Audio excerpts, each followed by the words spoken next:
Hi guys, Pulp Kill Bill Fiction here, back with another review. I'm sorry it's been about 2 months since I've last done a review, but I've been looking at the feedback that I got from my previous videos when I got back into it and the lighting difficulties that I've had, because I haven't really been able to get it to the quality that I would like to do these videos. But I finally got some new lighting equipment and I thought I'd come back in a brand new review with one of the biggest film of this year, actually, in one of the past decade, I think, ever, and that's Avengers Infinity War. Now, it's been 10 years of the Marvel Cinematic Universe since it started off with Iron Man back in 2008, and it really has enlarged greatly into many different areas of whether it be story and different realms and worlds and everything that the Marvel Universe has created. And it's all been played through these all about 19 movies now, the 19th being Avengers Infinity War, and there's been some ups, there's been great ups and there's been slight downs, but all of them have maintained a base of quality that is enjoyable and entertaining, and it continues a story that runs throughout all of the Marvel movies, and Avengers Infinity War is the culmination of all those movies together.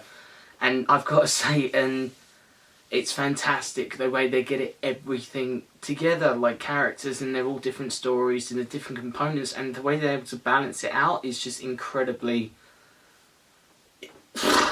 yeah. The story picks up where we've been teased at the end of Avengers from 2012 with the end with Thanos turning around and giving us a little smirk, and then that gives us a tease that that's what was coming through. And then also the Infinity Stones, which has also been teased throughout all the movies as well leading up to it. And we've got that through the Mind Stone, and you've also got like with the Ether and everything. One of which, the Soul Stone, which was not revealed until Avengers Infinity War where the location was, but we know where all the previous 5 were.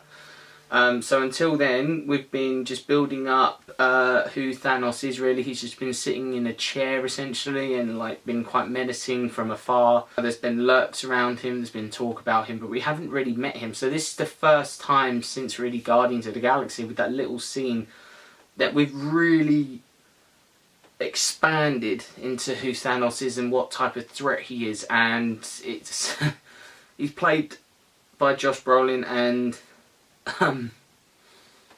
he's just spectacular. As a villain, he is dastardly evil, and it's fantastic. I've heard like people say within like other reviews and in forums and everything that the best villains have so far been like Loki and Killmonger from Black Panther, and even like Kingpin and everything, but Thanos is the one we've truly been waiting and hoping that he is as great as a villain as they have been teasing up, and it not only exceeds it, it sets a new benchmark for some villains in the greatest movies ever made with villains, and like Darth Vader, and he's just deliciously evil, but he has a purpose as to why he is. And Josh Brolin, you know, he plays him with such emotion and levity, that it brings Thanos into just this... It's really hard to explain, but he's just a great villain. He's just a great villain, and that's what all superhero movies need, and that's what all movies need, is just that great antagonist. And that's what Josh Brolin does with flying colours. He just gets it. And it was worth the 10-year wait to see what he does, and it's, you know, it's not the end of it. We get to see what happens after Infinity War with next year's Avengers 4, whichever that will be at the time of this video. The title hasn't been released, but we'll wait and see what that is.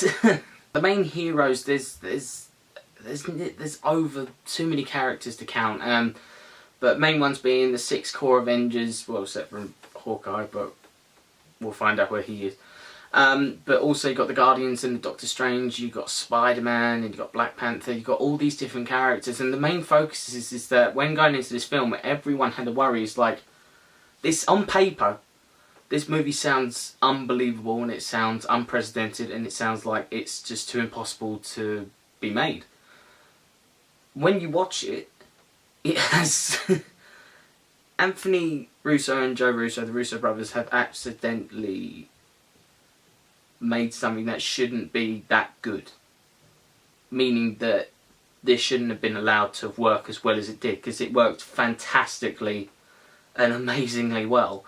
The characters, as I said before, they were all balanced. They were all the stories were driven further. Their characteristics remained the same. The performances of each actor, I think, even Chris Pratt, in terms of how he is a Star-Lord. I mean, I love him as Star-Lord anyway, and he's one of my favourite persons ever. But his role as Star-Lord in this one, Peter Quill, I felt like this was his best performance I've ever seen. In fact, in anything he's ever done, I think this is his best performance, because he's given so much different emotional ranges he has to do, and different sort of situations these characters given, and he handles them in a way that's never really been seen before from his character, and it's quite an emotional roller coaster for him, and he takes it to new levels. And I don't know whether that's just Chris Pratt giving more motivation to himself to give a better performance, or it was Anthony and Joe Russo's direction, because James Gunn also wrote the script for the Guardians segments, but his performance and everything was just you sit back and you think, oh wow, this is a different performance from him.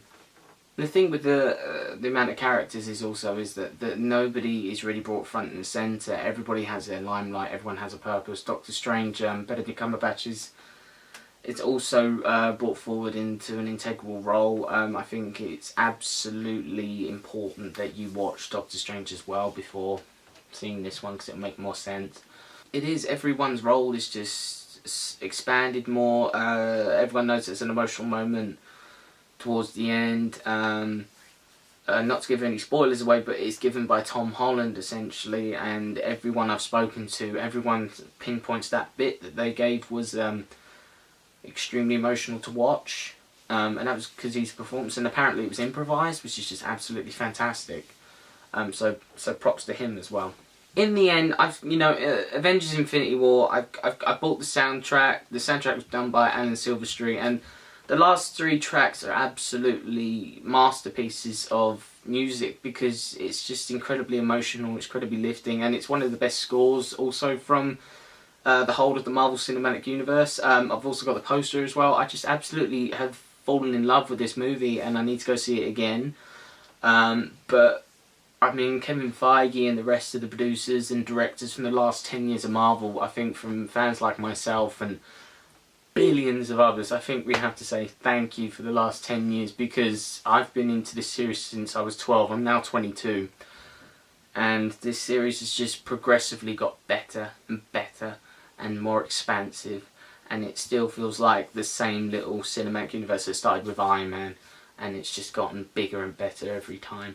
Ant-Man and the Wasp is the next one to come out. I cannot wait for that, to see where they go with that, where he fit and where he was outside of Infinity War.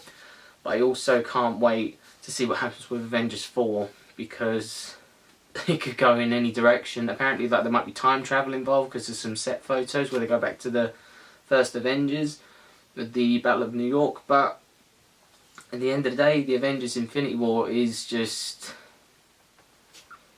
already on IMDb. It's already like number 9, I think, on top 250 movies ever made, and that's rated by the public, and that is an incredible feat, to be a number 9. It is. It's not even a movie experience. It's just an experience. It's something we'll probably never get again. And you just have to sit back and you think you've got to be thankful that these directors and these producers and actors, everybody came together and was willing to make this story happen. And it's incredibly fantastic to watch. With Avengers Infinity War, guys, I have absolutely no complaints with it. I loved every second of it. It wasn't long, and it wasn't too short. It was perfectly made. Yeah, so my rating is I have to give it 5 kills out of 5 bills. I know I keep giving really good ratings, but that's because I keep seeing really good movies lately, and it's fantastic. But yeah, Avengers Infinity War, if you haven't seen it, get out of that rock you're living under, because this is a fantastic film and needs to be seen right away. Guys, thank you for watching. It's great to be back with my new lighting system, and I just can't wait to make some more videos. I'm already going to start working on my Deadpool 2 review, and then I'm also going to do a solo review as well, and then afterwards I'm just going to go this afternoon to go see Jurassic World Fallen Kingdom, so that's another 3 reviews coming at you straight away. But yeah, I can't wait. Alright, so thank you very much for watching, and it's great to be back. Thank you very much.